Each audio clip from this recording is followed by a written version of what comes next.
Welcome to How to Be a Person, a podcast about life with me, your host, Giuliano Grumaudo. Erica, how's it going? Good. How are you? I'm doing well. Thanks so much for joining me today. Yep, of course.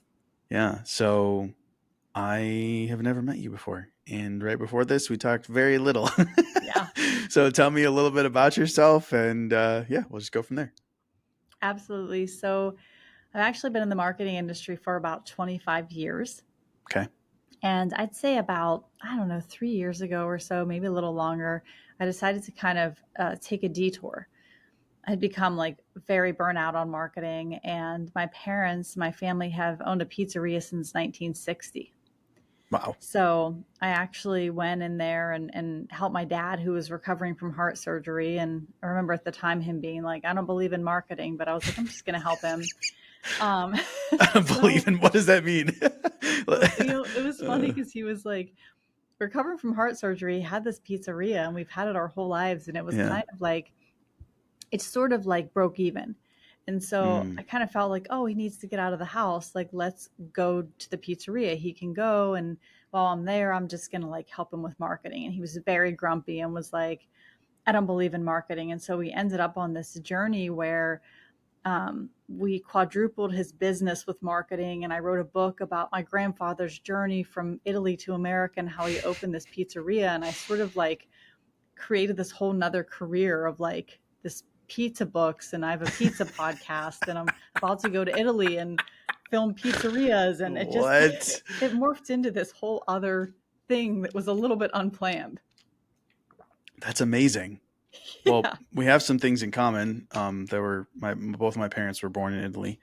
Oh, My where dad was at? born in Sicily, actually. So Okay. my dad was born in Sicily, and my mom was born in Calabria. Oh, that's amazing. So my grandfather's from Abruzzo, Italy. Okay. Yeah. So, and we have like a very rich Italian heritage. Like, my grandfather was an immigrant and he was a coal miner, and he like opened up this pizzeria back in 1960, and it was like he didn't want us to be in the coal mines. So he was like, I'm going to open Mm. up this place. And to this day, my family still has it. My dad runs it now. And I mean, I've been involved on and off probably since I was like 8 years old, like folding boxes. Wow. So what I'm curious of was like with your dad, him being like, I don't believe in marketing. Like, what was that about? I think it was one of those things that like my dad is very old school, and the pizzeria like never did marketing. They were just sort of like a staple in the community, and they, Mm-hmm. after games on Friday, that's where all the kids went. And it was just kind of this thing where he didn't necessarily believe in like internet, like online marketing, because he wasn't really on Mm. social media at the time. And Sure. he didn't know the power of like things like TikTok or Instagram or something like that. So um, it was almost introducing this business that had been open for like 50 or 55 years to marketing for the first time. Yeah. And if you've been around for 50, 55 years, like it reminds me of like in Shark Tank when they're just like, I just want to pour gas on the fire. And that's like exactly what it is. Like if you've been around for 50 plus years in business, that means you're doing something right. Like you have a big fire. So you're able to just pour some gasoline on it. Like, holy cow, that's amazing. Yeah, I mean, the product's obviously amazing. Like, my dad goes to Italy and he uses like the unbrominated, unbleached flour, and we've been like hand grating Mm, cheese for like, since the day it opened. So that part mm, was good, and the local business was amazing, but I wouldn't say it was like a super profitable business. And then with kind of the birth of like pizza reviews and TikTok and ASMR videos and all this stuff, mm. it sort of blew up. And then it became to a point of like line out the door. Like I used to run little Facebook ads, and the staff and my dad are like, don't run an ad. Like, don't do it. Mm. We can't handle it. It's too busy. I'm like, okay, I'll stop the That's ad. hilarious. So tell me about some of the marketing stuff that you did. Like, so man, it's just so funny how timing with stuff. So I have another podcast, Hmm. and I do marketing for local businesses, and so it's just really funny timing that this is Oh, what you came that's on to talk about. But tell me more about like what that looked like when you were doing that. so, yeah, no, that is funny. But anyway, so what happened was that, I sort of went in there and was like, okay, what can I do here? So I tried a bunch of different things. Like maybe the story, the tradition, whatever. None of that stuff was like really biting. And this is Okay. when like it's just like I think pre-COVID when TikTok just started to like become popular. So then I was Okay. like, okay, I'm literally just gonna like make some videos of like cutting pizzas and just the crunch of the cutting pizzas. And so they would Mm. make 100 pizzas a night. So I would just stand back there for like 2, 3, 4 hours and just as they cut pizzas. And I was posting those and I was starting to see like some movement. And then I went to bed one night and I woke up and we had 1 million views on one of the videos. And I was like, cool, pizza, like cutting that. This is probably the easiest possible thing I could do. Yeah. And, you know, went from there. I think the largest video has 64 million views right now on TikTok. Holy Yeah. cow. Crazy, right? Yeah. And so Pizza was it cutting. because it was like this like ASMR style? Is that what it felt like? It was like really crunchy and you could hear it Yeah. all? Yeah. People are just like Interesting. crazy for it. Like they like the sound of like the cutter and the crunch. And it's just been one of those things that they're into it. So here's what's really interesting to me. Like ASMR, I honestly don't understand it. Yeah. Like I'm not drawn to that stuff in any way. And it seems like it's like younger people who are drawn to it. And part of me is wondering if it's because, so I grew up without a cell phone and like Hmm. I got a cell phone when I was like, I don't know, like or preteen, something like that. Right. Yeah. And so I feel like I lived in this world where I was bored, right? Like I was able to be bored. Yeah. I joke with my Yeah. wife. I'm like, what did I used to do in the bathroom when I was younger? Yeah. Like, what did Because now I'm people like sitting do? here on my phone the whole time. I'm like, what was I doing? I don't even remember. But anyway, my point is that Hmm. I think that like there's a generation that didn't grow up being bored. Like whenever they felt bored, they would just, you could just look at your phone or look at a device or watch TV or something. And Yeah. ASMR reminds me of the like sometimes people post these videos of like watching the raindrop on the window of the car from when you were a kid. I feel like Yeah. kids now don't understand that because they don't do that. They have a device, right? But for us it was like staring at that like detail, and that's Yeah. to me is what ASMR is. It's like these little details that normally in your childhood you would have noticed this because you weren't bombarded by devices and screens, and so you just did pay attention to little details. And so that's when I see it, I'm like, why does someone watch this? I don't get it. But I can understand how it feels like almost like an escape from like just all of this like attention. Yeah. And I think too, with like things like TikTok, like we consume so much content so fast. So it's just like this, like scroll, scroll, scroll, scroll, scroll, like million miles an hour, like for Mm, hours at a time. yeah, totally. So when you were running the ads, is it like after you found that video took off and you're like, I'm gonna use that as the ad? You know, it was probably right before, right around the same time, because like sometimes my dad would be like, you know how pizzeria opens at like 4 o'clock and like the rush doesn't really happen till like 5:36 or 7. So Yeah. at like 4, he'd be like, actually, I think they open at 3. So like 3:34, he'd be calling me and he'd be like, hey, it's like not that busy yet. So I was just like, oh, press start on the Facebook ad. Like I had just like a local Facebook ad. Yeah. And then I think between the fact that they were getting slammed at dinner time and then the ad on top of it, it was like, Mm, it was a little too much to handle. So we haven't run an ad for probably 5 years now. yeah. We just haven't had to. Okay. I love that you're saying this too, just because. So, part of the reason why I'm doing what I'm doing, because I have a background in marketing too. And Hmm. like, I think people just don't understand the impact that specifically Facebook ads can have on a local business, Yeah. because there's so many people, myself included in the past, like marketing other things like digital products and whatever. But like when you're running a local ad, it is crazy how far your money can go. Like Yeah. you can just completely take over this like little space around where you are. And I think like most small business owners don't know this. This is why I'm like trying to bring it to them. Like, dude, you don't understand. Like you could literally just have more work than you could possibly handle. Yeah. So I think that's really cool. But obviously, most people probably aren't asking you this, but I'm curious, like what was the actual ad? Like what did it look like that it was like, yeah, we had more customers than we could handle? Pizza. Just a video of pizza? Pizza. Yeah. Literally. And guess what my budget was? uh, I don't know, $10 a day five less, bucks. $5. That's what I'm 5 bucks. saying. That's what, okay. It's so funny. I was just talking to someone else. I'm going to send him this episode. Yeah, But I was talking to a business owner. He's like, why not $10 a day? I'm like, you don't need to. Like, I you don't don't know what need to to. say. Like, you're at, like, I mean, we could do it, but you just don't need to. Like, Yeah. $5 a day is enough. That's the part about it that's just totally crazy, you know? Yeah. Yeah. I mean, the other thing too that I like tell people, especially like in the marketing world, is that when I see the ads not working, it's for one reason, because they're making it about them and not the customer. When you make it Mm, about the customer, like the person's hungry, it's 5 o'clock on Thursday or Friday, they'd have worked all week. They don't want to cook dinner. yeah. So here's a delicious pizza. Like, go call and get a pizza. But like, if I would have made it like, here's the history of DRX pizza, it probably would have been like, who cares? Like, Mm. not that it's bad, but like, they're hungry. They care about the fact that they're hungry. Yeah, absolutely. Absolutely. Man, I love that so much. That's just, yeah, like I said, it's just like perfect timing for what's going on with me right now. It's, Mhm. I have to comment on that. It feels like that's every single episode. I feel like every time someone comes on here, it's like what we end up talking about is like perfectly directly correlated to my life, which is just so funny.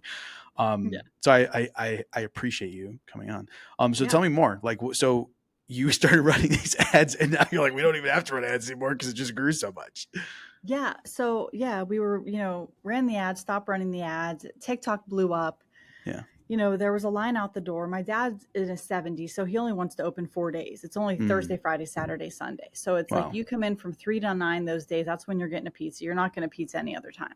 Wow. Um, then I started posting those videos on Instagram, and the guy at Pizza, he started collabing with me. Like, he just like sent me a message and was like, "Hey, send me some pizza cutting videos." And I was like, "Okay." Like, he had 1 million followers. Like, we Yeah. had 10,000 or less, and I was like, Mm-hmm. "Okay." So then we ended up going viral on Instagram just from collabs. Mm, So then that happened, and I mean, the business has been good. It's been, what, I think like 6 years now. But then from there, I was like, okay, I even hate to say this, but I was like, I hate marketing. I'm sick of it. I was like, I don't want to do any marketing for anyone. And I'm telling you, like, I told my husband we do the business uh, together, and I was like, I don't want any more marketing clients. I'm done. I'm only doing pizza. I'm only, if someone wants me to market pizza, I'll do pizza. I'm not doing anything else. And he was like, okay, like, we have a really successful business. We have 3 marketing companies. Like, what do you mean? And I'm like, yeah. I'm done with this. Yeah. So then I wrote a book called A Story About Pizza, which is about my grandfather, his journey. And then I created a children's book series, and the third book's about to come out, I think sometime in October. But the first book is just like a book about almost his journey in like a kid's version of like a little boy comes over from Italy and he opens a pizzeria, and it's super cute. And then the Mm, second book is about pizza toppings for kids, and has like a little recipe where kids can like pick pizza toppings and make a pizza. And then the third one is about the 7 fishes for Italian Christmas, because we've done the mm, 7 fish dinner like as long as I've lived, and my father. And so that one's the next one that's coming out for the holiday season. mm. So how did you decide to go from marketing to like writing books? Like, where did that come from? So, funny enough, the pizza shop had taken off, and I was like, I love marketing pizza, like, but I was like, okay, I kind of want to do something that's like, has to do with my family. And my dad would tell me all these stories when we would drive to the pizza shop and back, like Mm, about my grandfather immigrating, and he worked in the coal mines, and this whole like story. And I just thought, like, this is really beautiful. You have a man who came over here with nothing, with the clothes on his back. He got pulled out of school at 11 and was forced to work in the coal mines in Western PA. And he developed black lung, and he just wanted to open this pizzeria. And he's like 40 years old, and he finally like lives this dream mm, after going through, 30 years of hardship in his life. I just sort of thought of it of like, wow, I'm sitting in my air conditioned office and I'm just pushing buttons, marketing. um I just felt like this is a story that needs to be told, because it's mm, like someone who had so much hardship and was so positive and hardworking and family oriented, and just, it was really the Italian way of life, which you mm. probably know about, is like being raised in an Italian family, and just the traditions of like Sunday supper and we'd watch The Godfather and the Rocky movies together every Sunday, and like, like that, like all Yeah. those things. Yeah. Man, that's so interesting. It's funny. My, so you were saying it was your grandfather who, when he came here, he was a kid. Yeah. Okay. Yeah. So for me, it was my parents when they came here, they were kids. Wow. But similar in the sense that it's funny. I was talking to my dad, and I didn't know this until I was in my 30s. But I was talking to my dad, and I realized, like, when he told me where he lived in Sicily, like they literally had dirt floors. Yeah. Um, like it was, I don't know how to say it other than like they literally lived with dirt floors, and I'm like, wait, what? Like when you hear the term like dirt poor, that is how poor they were. Yeah. And now I'm thinking about like my life and everything I have and all the opportunity I have. And I'm like, holy cow, that is crazy. Like, it's crazy to think that like, this isn't like some far distant relative. It's literally my dad, right? When Yeah. he It's your was a kid. parents. Yes. And then I'm like, Yeah. wow, like to now have the opportunity I have, I think it's cool, similar to what you said about just being able to, like share the story. So the book is called A Story About Pizza, right? Yeah. Okay. But but you're saying like, it's kind of like this, um, like it's your grandfather's story. Yeah. That's like Yeah. what the book is. Yeah. It's a novel based on his life and his Uh, journey of like, does he open the pizzeria? What happens? I think it's really cool to hear other people's stories. Like, so for example, you said that he didn't open it until he was 40. Yeah. And it's this thing it was like a part of your life since you were a little kid, right? Yeah. And And my now, dad. like, yeah. And now, like, your life revolves around that story, like his story. Yeah. And I just sit here and think, oh man, it's so funny because when you're in your 20s and your 30s, you just think like you should have, like, you're like, I don't know what else I could do. Like, I don't know what I'm going to do with my life. Like, I don't know if you would assume you would already be accomplishing the thing that you want to accomplish. But to Yeah. think that like it was when he was 40 years old that he opened this pizza place, and now it's like having such a big impact, like on your family's life. It is a really cool story. Yeah, no, thank you so much. And I mean, I also launched my podcast, which is about pizza, but Okay. it was because, like, I thought my grandfather had this story, and like every single family owned pizzeria has their story of Hmm. how they started and like really when they worked so hard. Like, you see the success and you see the different ones on social media of like, oh, this is a really popular pizzeria, but like, who were they before and how did they get into the pizza business? Hmm. And that's like what your podcast is. Like, you talk to the like people who own these pizza places. Yeah. Yeah. People all the time are like, is your book about marketing? Is your podcast about marketing? And I'm like, no. And they're like, what's it about? I'm like, pizza. Like, pizza. I'm like, yeah, pizza. Talk about pizza. Oh my gosh, that's amazing. I joke with my wife. Yeah. I'm like, I'm a pizza slut. Like, I just love pizza. It could be good pizza, bad pizza. I love all of it. No, we do too. I mean, we go places and we look up and we're like, let's do a pizza tour. Let's have a slice at every single place and Oh my figure out gosh. like the family group text is like pizza's on the, what we're talking about probably, 70% of the time. That's amazing. I love it. I love Yeah. it. Um, Man, that's such a cool story. Yeah, I think too, I was thinking about just like how you were saying, you're like, I'm doing marketing, just like pushing buttons on a laptop. And to think about like what the previous generation, like what they did to Yeah. get us to where we are now.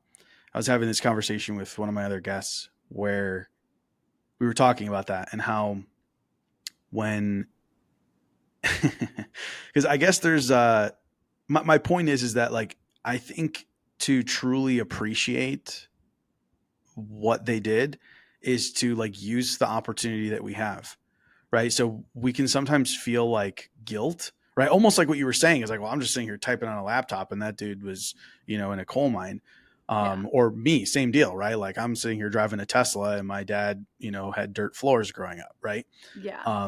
And you can almost feel like a certain amount of like guilt or whatever. Hmm. But ultimately, that's the whole reason why they did what they did, right? Yeah.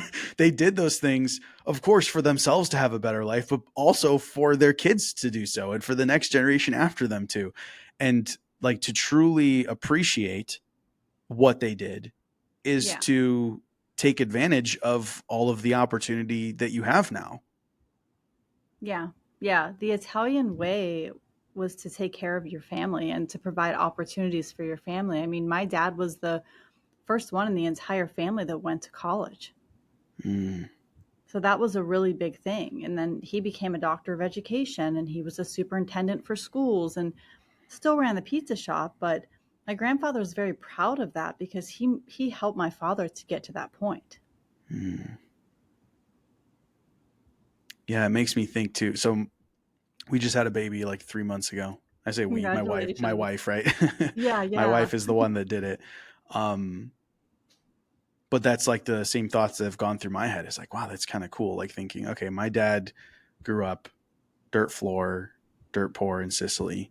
Now I have, my life, but I'm sitting here thinking he's just starting his, Yeah. even while I'm sitting here in my mid 30s going, man, what am I going to do when I'm 40? It's like, he's got another 40 years before he's got to figure that out. It's kind of just, I don't know. It's just interesting to put it in perspective. Yeah. Yeah. I think like, that family dynamic is so important and keeping those traditions is so important. And that was part of why I wanted to push out the children's book series is like, Mm, my nieces and nephew, like I dedicate the books to them a lot of the mm, time. And we the thing I love to hear the most is people like DM me and be like, my kid loves the book, and the kids call it like the pizza book, which I think is so cute. yeah, I So love yeah, that so much. it's been like a very cool journey. I have 9 more children's books, and then I have another novel that I'm working on now. It's about loud family Italian Christmases. Oh man, I love that. You know, Yeah. I was um I was thinking too, like, how was the like the process of writing the book for you? Like, was the book you wrote, Story About Pizza, was that, and that's what started it, and then you said you wrote these children's books, correct? Yeah. Had you written a book before you wrote that one? No, no, I didn't. I mean, I've owned a, website marketing content creation company. So I would say I've had a background in writing for most of my life. Okay. But essentially, I just, with the stories, I outlined it and I did interviews and got a bunch of data and then ended up putting it together. It took about, the better part of a year. But I will tell you, I finished it and I just let it sit for 4 months because I was like, I never had written a book. I didn't know what to do with it. Mm. And then it sort of dawned on me one day, like, oh, you've worked in marketing for 20 years, so probably just publish your book and market it. So Yeah. I did. So did you self-publish? I self-published, and then it was funny because I self-published and I pushed my book live, and for 15 days nothing happened, and I was sort of like moping around, feeling sorry for myself. And then I was like, oh, like dumbass, like just do the marketing. What are you doing? And then I did the marketing, and then it ended up becoming an Amazon bestseller in 3 categories. And What? yeah, I ended up selling like a ton of books, and I still sell every day. I sell books still because I'm obsessed and I check it 12 times per day. But yeah, it actually worked. And I noticed too, like there's so many authors and they have like such amazing books, but they'll be like, "Oh, I'm not selling any books." Well, anything in life, you have to market it. If you don't market it, like it's pretty much not going anywhere. Well, especially like the way the world is now is like there's so many things vying for people's attention. It's kind Yeah. of almost, yeah, it's like you said, if you don't market, it's like you can't expect to do anything. So now I'm curious then, what did you do to market the book? So I did a bunch of different things. So thankfully, my husband and I own a video production company, and he's like amazing at video. So he made me a book trailer that was like next level on pizza. Wow. So yeah, so I ran Facebook ads with the book trailer, sold a ton of books that way. I created a ton of content, and then with launching the podcast, it's really the power of collaboration. Like Mm, every pizzeria owner and person I've had on the podcast has collaborated with me in some way. mm, And I've been able to really start building an audience just through the power of like, oh, I had this guy Mike Hawk, who owns Tony Baloney's out in New Jersey, he was just on Shark Tank and he was on the podcast, and like we collabed, and obviously he's much bigger than I am. So just through that, and the pizza community is like very, very welcoming, very supportive of each other. So interesting. It was funny. I mean, I don't know if you've experienced this, but the marketing community isn't necessarily the same as the pizza community. I'm sure it's not. Yeah. I mean, it's not that it's bad. There's a lot of great people doing marketing, but it's a lot more competitive. Yeah.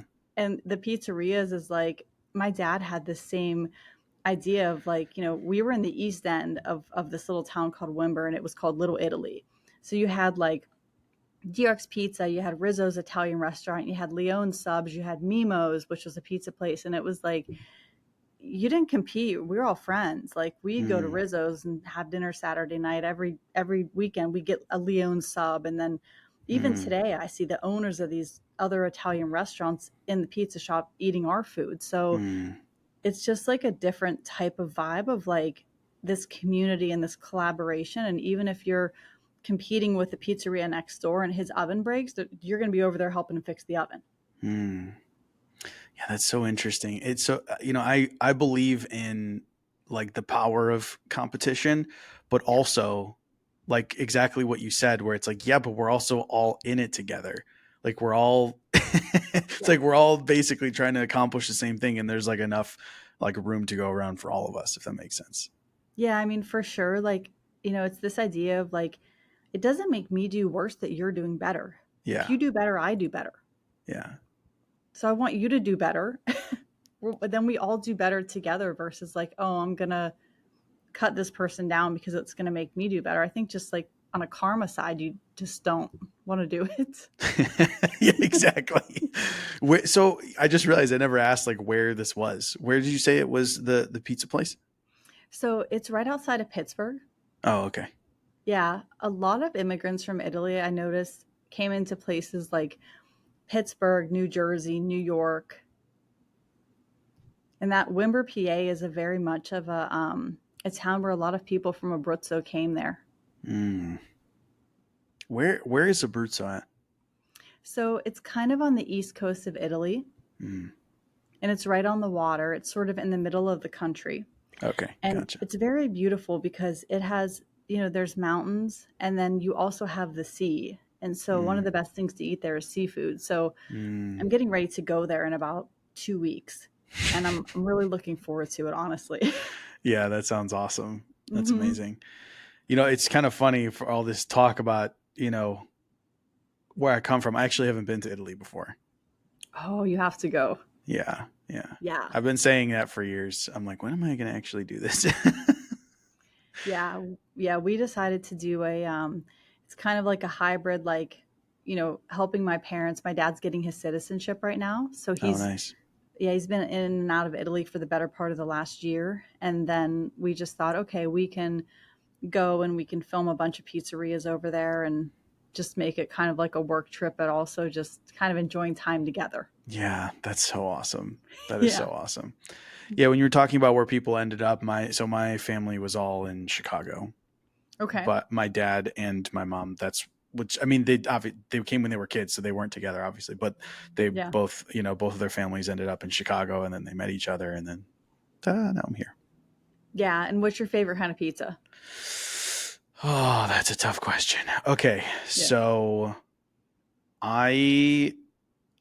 so do you, like Chicago has like a specific thin crust, but like everyone always talks about Chicago deep dish, which don't get me wrong, I like, but Chicago has its own thin crust, and that is basically the style that I like. So it's cut in squares, and it's like a lot of cheese, basically. Is it a bar pie? Kind of. Okay, so this is the other thing too. Like in Chicago, the thin crust, it is kind of like two styles where like some of them are like bar pies and they're like pretty thin. Yeah. And then other ones it's thin crust, but it's not that thin. And so I like it a little bit on the thicker end of the thin crust, if that makes sense. Yeah. It's amazing. There was actually at our wedding, that's what we served was pizza. Oh, I love that. That's amazing. Yeah, well, no, yeah, I mean, we didn't do anything regular with our wedding. It was like, I'm a musician too, and I had there was a recording studio that I used to play at, and they had like an attached event space. So that's where Hmm. we had our wedding, was at this recording studio. And like that, like our guest book was like an audio guest book. Like they would go into the recording, like the little Oh. studio, and like leave a audio message for us. Hmm. And my wife loves donuts, so we didn't have a cake. We just hired a donut truck that was Me parked too. outside.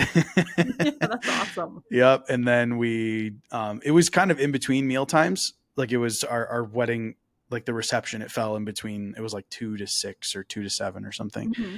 And so we were like, okay, we're not going to serve a whole meal, but like my favorite pizza place was just like 5 minutes from there. So I was like, well, let's just get pizza. So we had pizza, and yeah. Sounds like That's a right when you're perfect like, wedding.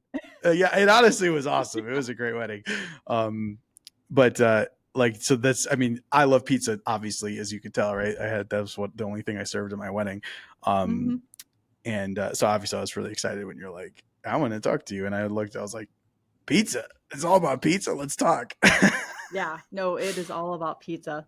It's funny because my husband and I, we often are like, okay, we're going to go on carnivore, we're going to eat super healthy. And then I'll do a podcast and I'll be like on the person's Instagram page and he's like, what do you want for dinner? And I'm like, pizza.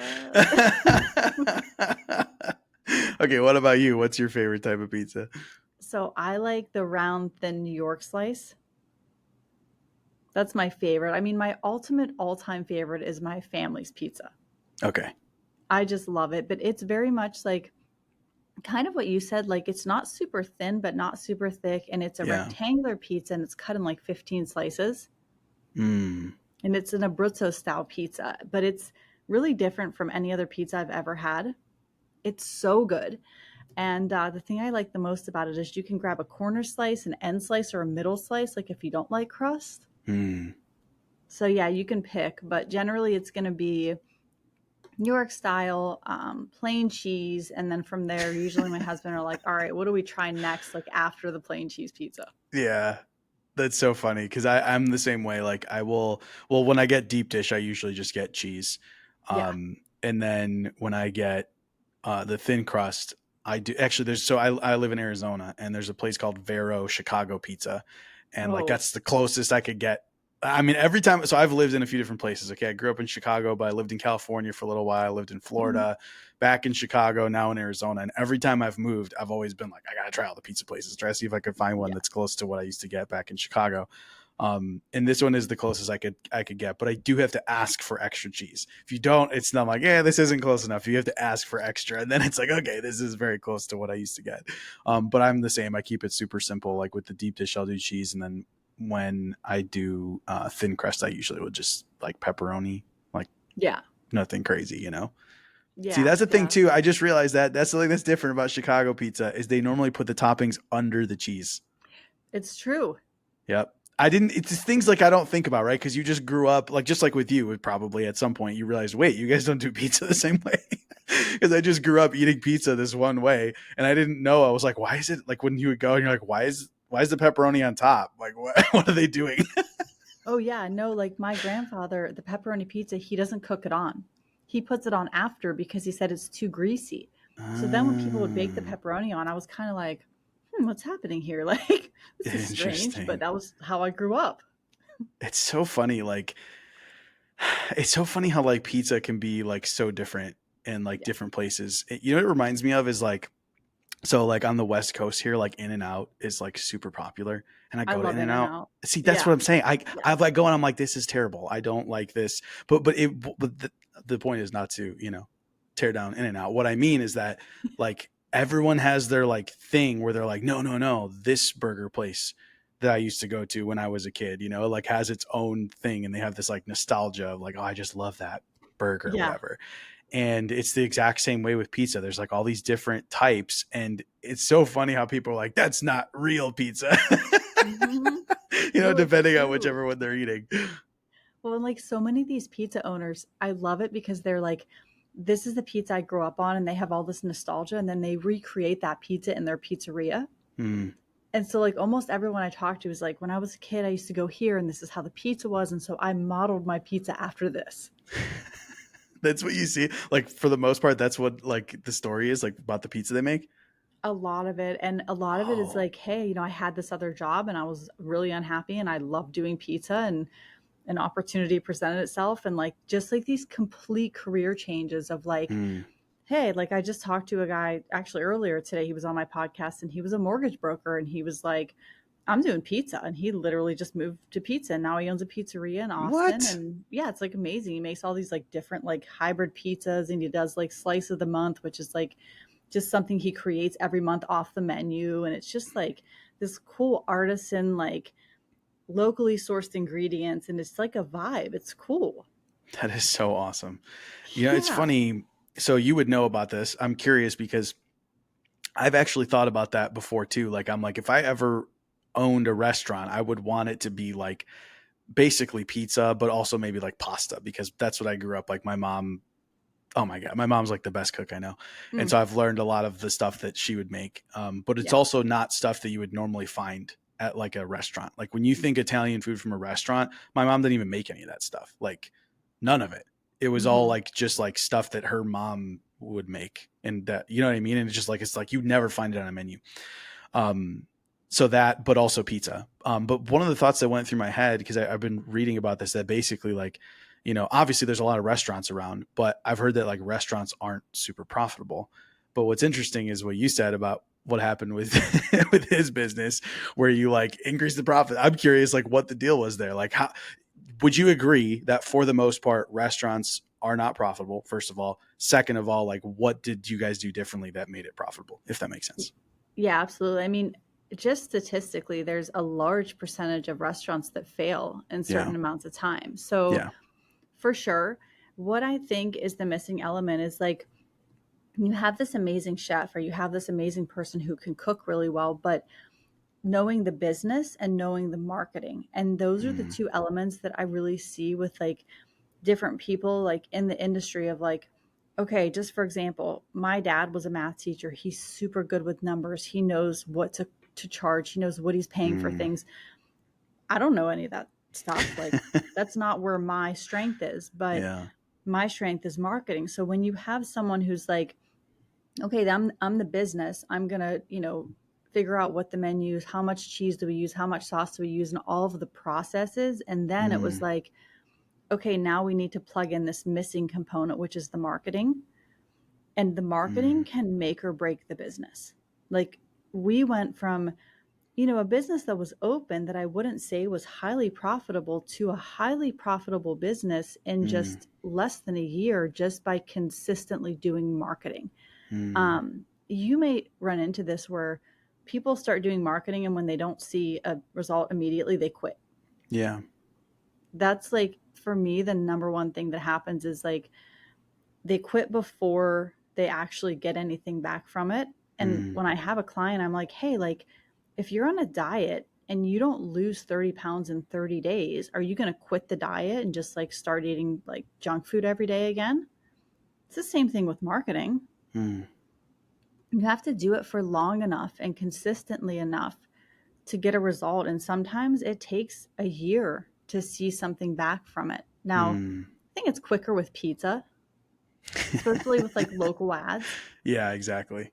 But like if you're doing SEO, if like there's a bunch of stuff that you have to set up and like with social Oh man, media, like SEO for sure though. Like yeah. very that is like I was just talking to some like one of my clients about that. It was like SEO is a long-term strategy. That's like we're committing to this for a while. Yeah. And you have to like know that you're not going to see that result in 30 days most of the time. Yeah, yeah. But if you keep doing it consistently, then yeah, you will see a result. But that's probably the number one thing. And, in my dad's case with the pizzeria, I did his marketing for free. Mm. So for someone that's like a pizza owner and they're like, oh, I only make this fixed amount of money, marketing can sometimes be expensive. They have Mm. to sort of make sense of it. Yeah. Yeah. Well, it's true. Well, part of it is what you said is like you have to be committed to it. It can't just be like, well, I guess I'll try it and just see what happens. It's like, no, if you have to say like, do I just want it to still be what it is and we just maybe grow organically and maybe we don't and that's fine. Or like, no, I want to really tap the full potential of this and I'm committing to marketing being the channel to do that.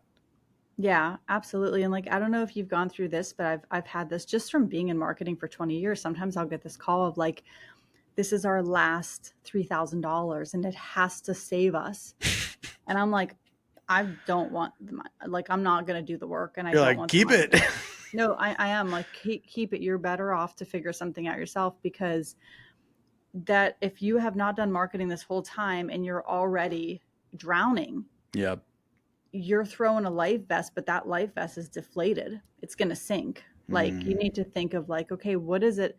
What is the estimation of effort? What is it actually going to take to move the dial for my business? mm. And Well, it's it's usually, go ahead. oh, I was just gonna say, it reminded me of what we were saying earlier, like the whole thing what they always talk about on Shark Tank. They're like, I just want to be able to pour fuel on it. But the thing is that like if you literally just have like, if it's literally just like a single match on the floor and you pour gasoline, like it won't even light. It'll literally just put it out. Yeah. It's like the same thing. Like you need to be like the business needs to be in a healthy place before you can actually accomplish something with the marketing. Yeah. And think with also 10 times what you think it's going to take to get there is what it's Mm. actually going to take to get there. Because that's the other thing is like, oh, we posted 5 times. And I'm like, do you know how many times I posted pizza cutting videos before that video went viral? It was Yeah. 2 years straight. Yeah. That's crazy. Yeah. Yeah.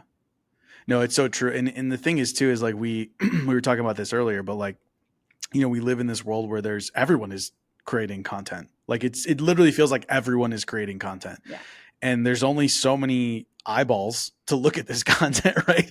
And so it's one of those things where you're like, you have to like eventually it will compound and it can, accomplish what you need it to, but it's something that you can't expect it to give you results like instantly overnight. Yeah, and like if you're new to this and you're like, okay, this is where I want to be, you almost need to look at like who is where I want to be right now and how much content have they created? Because when I started my Mm, podcast, I was like, okay, here's where I want to be. And I went and looked and the people that I saw were like, oh, they've been doing this for 7 years. mm, They have an episode out every week. They have yeah. they have shorts out all the time. Like they're posting every single day. And I can't think like, oh, in my 1 year of doing this, I'm going to be where this person is that's Mm, viral, that's been doing this for 7 years. yep. Yep. Yep. Well, it's just like anything really. Like, and I think this is something you learn as you get older. And not that I'm old in any way, but like, as you're not a kid anymore, you realize like, okay, like if like anything that I want to truly like be successful and like continue on, like and last, is something that you have to be committed to for that, like until it happens, basically, Yeah. I was just talking to someone else earlier today where like the things that we want, like they're the things that we think we want in life in any aspect are essentially just a byproduct of certain other things. Okay. So like a long marriage, right? A lot of people go like, till death do us part. Like I'm in this Yeah. until I die, like, ride or die, they always say, right? And to me, I'm like, I don't believe in that. Like I believe in having a good marriage. Like my commitment is to be the best that I can be in my marriage. Yeah. And the byproduct of that will be a long marriage. Right. So my target isn't a long marriage. My target's a good marriage, and then it'll be long. So, but it's the same thing with a business, right? Yeah. Like if you're saying, hey, like I want to get to this point, it's like, okay, but that point is just a byproduct of showing up consistently, like you were saying, like collaborating with people, building community, adding value to people, showing up consistently over time, putting out a lot of content. Yeah. And so it's one of those things where it's like, well, you know what? It's like over time, you kind of get more clarity around what it is that you really, really want. And Hmm. once you do, though, that's the part that's cool about it because, like, when you get clarity on what you truly enjoy, then you can just do that forever, right? And you enjoy the process. That's the point. Because ultimately, like the past already happened. Yeah. You don't even know if you're going to be here tomorrow. So you have to enjoy right now. But if you do enjoy right now and you do that over and over again, you get to have that future, right? That byproduct of doing that every day. Yeah. No, that makes total sense. And I mean, what you said is so on par. My husband has a thing where he'll say, okay, well, we need this, but like, what's the sub product? What are the things that we have to do to get to that point? And what you Mm. said is like, yeah, I have to, in order to have a viral channel, I need to create this much content, I need to post this much, I need to collaborate this much. And even with things in life, like you said, like with marriage, marriage is hard work. You don't just suddenly just married and you just exist together. Like there's an effort where every day you create that love and you create that relationship and that time together. And so many people think, oh, I'm married now, I don't really need to put any more work into this. But it's like every week we're going, making our date night and figuring out, okay, what are our goals as a couple and how can we better support each other? And like, Yeah. you better believe, like, I'm in Italy filming content for my podcast, my husband's behind the camera. Mm. He's supporting me in my goals, and Yeah. that's a really important, I think, aspect of marriage. Yeah, absolutely. Sorry, I'm part of the reason I'm chuckling is because I agree with a lot of what you're saying. But so one of the things I've said for a really long time is like, I never say that marriage is hard. And like, it's, to be clear, this is coming from someone, I'm in my second marriage. Okay. Me too. Me Oh, too. okay, great. So, Yeah. so for me, like, I don't say that. And the reason is because like my overall experience in my marriage is a positive one. Like I would not, if someone was like, you can pick one word to describe marriage, it's like hard wouldn't be there. 3 words, it still wouldn't be on the list because That's to me, great. like so I guess I'm not saying this to just be like, you're wrong, but what I mean is that like I found that just like I was saying before about like what you want in another area of life, right? It's like you find the things right now that bring you joy that you can do over and over again forever. And then Mm-hmm. you get that awesome end result as a byproduct. I feel the same way about marriage as well, where I'm like, I don't view this as work. I find like the enjoyable things, like what do I love about being in this relationship and how can I be that person and enjoy that process so that I Wow. have a good marriage. And like one of the things my wife and I have talked about a lot is like the love languages. And it's, I actually am kind of annoyed because I learned about the love languages like a while ago and I Yeah. really love them. And it's turned into like a meme, right? Everyone always is just like, coffee is my love language or whatever, and you're just like, it's such a valuable tool that like, it's crazy. It drives me nuts that people like treat it like a meme. Yeah. Um, but like there's this concept called the Pareto principle, the 80-20 rule. You Mm-hmm. know this? No, tell me about it. Oh, okay, yeah. So for Yeah. for you and for anyone who doesn't know it, essentially it's this principle that 80% of your results come from 20% of your efforts. Right? So Mm-hmm. the idea is leverage. It's like of all the things that I'm doing, what's the 20% that is getting me 80% of my results? And it's not always exactly 80-20, right? Sometimes it's 90-10 or 60-40 or whatever. But the point is that there is something that is really high leverage that if you just focused on that thing, you would get a majority of the way to where you want to go. Huh. And that I discovered for relationships, at least for us, which has worked amazing, is love languages. Because as Wow. soon as I know what my wife's love language is, all I have to do is prioritize those things. And of course, I love her, so I do other things as well, right? But Yeah. like as an example, like my wife's primary love language is acts of service, and so I'm the one that does the laundry. I'm the one that does the dishes. I'm the one that picks up after the cats, right? Like, and Mm-hmm. that's not just because, well, she demanded it. It's because I go, hey, wait a second. If her love language is acts of service, then like it would be amazing if there's just little things I could do every day that's already part of my routine that I don't Mm-hmm. mind doing that would make her feel loved. Right. So I do that. And like to me, that is like the 80-20 of like me contributing to our relationship. Of course, Yeah. No, there's that's many other great. ways that I love her, but like prioritizing that part of it to me has gotten us a good part of the way. And she's familiar with my love languages and does the same. Mm-hmm. Sorry, I know I just talked for like 10 minutes straight. I feel like. No, I love that. It's incredible because I love to see how, every single person, I feel like their marriage is different because like marriage is based on agreements. Yep. And so what might like your wife is like, okay, these are the things that I need in the marriage. Like that's her love language. And Yes. you may have something totally different. And in my marriage, like we might have a completely different dynamic, which Mm-hmm. is so interesting to kind of see like how these agreements operate between the two spouses. Yeah, marriage is really, really interesting. Yeah. And I think I do like talking about it a lot Yeah. because I feel like there's so many misconceptions about what it means to be married and what it means to have a successful relationship. Yeah. And for me, like I mean, we've been married now 7 years. It'll be 7 years, and Hmm. I I've said this, I feel like all 7 years, but in the beginning, people are like, you guys are just in your honeymoon phase. You'll get over it. But I like, we're just so happy. Like, we have an amazing life. We have an amazing marriage. And I just keep waiting for more time to go by for people to listen to me when I Yeah. say what's working, right? Because up until then, they're just like, you're still in your honeymoon phase. I'm like, how many years have to go by before you guys just listen to what I'm saying about this, you know?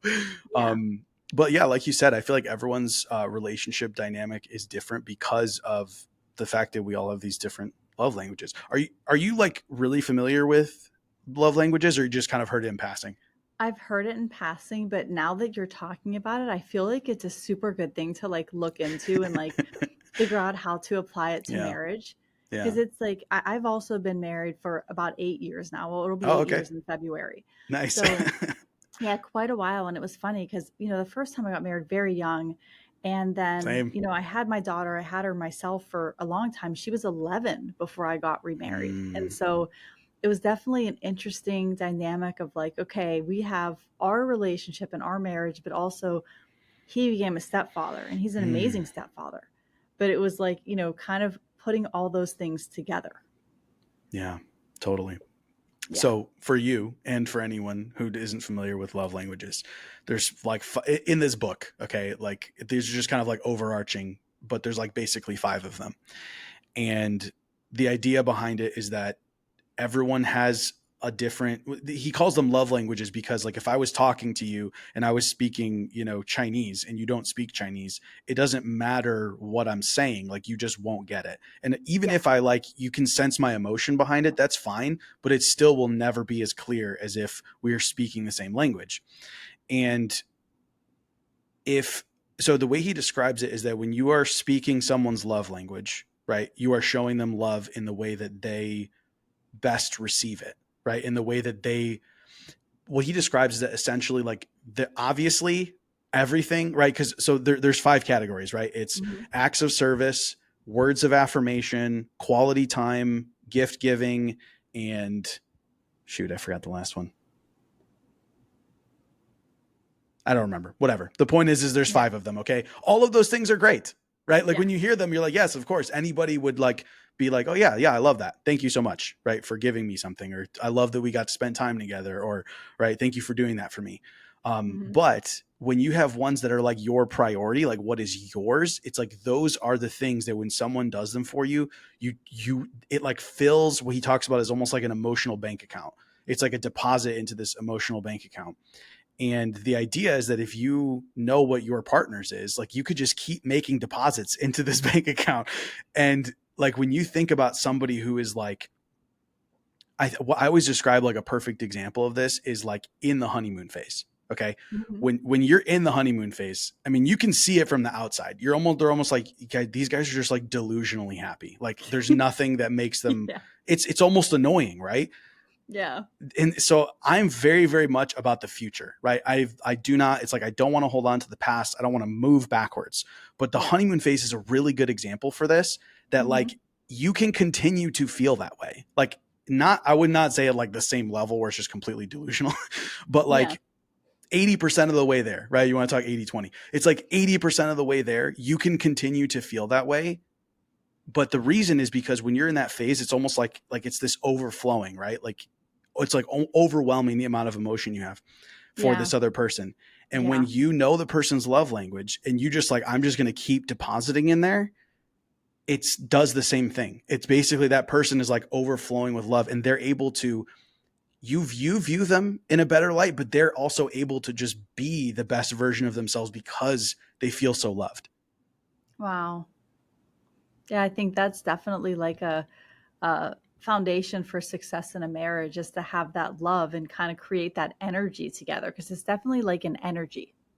Oh, absolutely. Absolutely. See, this is the part that's really cool about it to me. So first of Yeah. all, like when you're doing this, it's like you don't want to, right? You're not doing it for that purpose. This is like what I was saying to you before about like there's certain things that are a byproduct, right? If you're doing it because you're expecting something in return, well, right, you're Yeah. defeating the whole purpose behind it, right? Hmm. But when both people prioritize the other person's love language, both people feel loved. They're the best version of themselves individually and in the relationship, and everyone's happier for it. Wow. That's really, really cool. I'm gonna look those up when we're done talking, and like my husband and I are gonna go over them because we're always looking like, okay, what are the best tools to improve the marriage, and like what can we do to like have a better marriage? Because like Yeah. it's very similar to yours. Like, of course we want to have a long marriage, but we want to have a really good marriage, a marriage where we create a lot of love and there's a lot of support and we're really there for each other. And Mm, that's very, I think, foundational to doing well with, your career and in life is like mm. having a very stable partner. Yeah, absolutely. Absolutely. And I totally agree. Like when you were saying about your husband being behind the camera when you're recording this stuff, it's like that's how we are with each other as well. You know, my Yeah. wife does a lot of stuff with social media. So a lot of times I'm the one, right, holding the phone, recording it. Yeah. And same thing, like right now I've been on here for an hour and, we have a 3-month old, right? So she's taking care of him right now while I'm doing this. And honestly, she takes care of him most of the time. I don't Sure, want to. sure. I mean, it's just yeah, yeah. But so this is like yeah. Anyway, we could end up talking about relationships forever. I probably could talk about it forever. Yeah, me But too. you can understand why it kind of irritates me when it gets trivialized because it really is a big deal. Like Yeah. and this is part of the reason why I like talking about relationships in that context is because I think most people just don't understand relationships. And I'm not saying that I'm a master or that I do. I just have found something that's like really high leverage. Is like I Yeah. just every day I do a few things that I'm like I know are checking off like her primary love languages and it's just part of my daily routine. Like I don't have to think about it. And of course I love her and I do other things on top of that and I keep those love languages in mind so when I see an opportunity I go, "Oh, there's an opportunity for me to do something that would, fulfill that."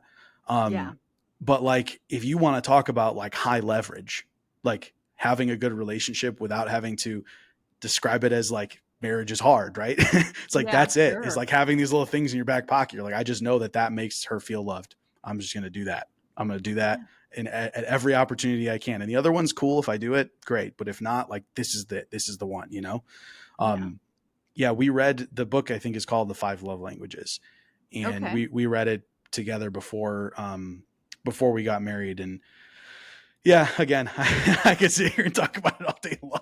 And I know that I've already said how I don't like people trivialize it, but I do think it's worth reading. And if people apply it and it doesn't work for them, okay, that's fine. But if there's a chance that it could work, it's kind of worth it in my opinion. Yeah, I totally agree. I think anything that you can do to improve that dynamic in life is worth, giving it a try. Yeah, yeah, Yeah. absolutely. So you said you guys have been married for 8 years now, or it'll Yeah. be 8 years in 8 February. years. Yeah, in February. Very cool. So when you said Yeah. you got married when you were, how old were you when you first got married? I was 37, I think. Wait, in your first marriage? Oh, no, my first No, one? I was like, wait, Oh, what? yeah, You said you no. got married young. I No. was like, wait, I hold on. no, I was only 21. Okay. Yeah, my Yeah. first marriage, I got married when I was 19. Yeah, very, very young. I think sometimes you go into it not understanding really some things about marriage, but marriage is a learning. You learn. Absolutely. Yeah. Absolutely. Yeah. Hmm. Sorry. Yeah, I feel absolutely. like we both probably have stories we could, right? When you have, it's like, oh yeah, I got married when I was young, divorced when I was young and married again. Yeah. It's like, you've got a lot of stories. So we could probably talk for a very long time, but we should probably wrap up now. Erica, I really appreciate you coming on. Seriously, great conversation. And, Yeah. for anybody that's listening and wants to read your book or just connect with you in some way, how can they do so? So I try to keep it simple, a story about pizza. Pizza story podcast. Those are the two areas. Like you'll see like, the books, the podcasts, like everything that's going on and the updates. And we have the Italian pizzeria series coming up here soon. So it's going to be pretty cool. Awesome. So Yeah. on social media, it's a story about pizza. Yeah. Okay. And same thing with the book is called A Story About Pizza, where people find it on like Amazon or something. Yeah, I mean, anywhere you can buy a book, Amazon, Okay. Barnes and Noble, Walmart, Target, just search it, it'll be there. Awesome. Awesome. All Yeah. right, Erica. Like I said, I really appreciate you coming on. Yeah, thanks for having me. Yeah, absolutely. Have a good day. Thanks for being here. If you enjoyed this episode, please leave a review or share it with someone who'd appreciate it. For everything I have to offer, visit howtobeaperson.co.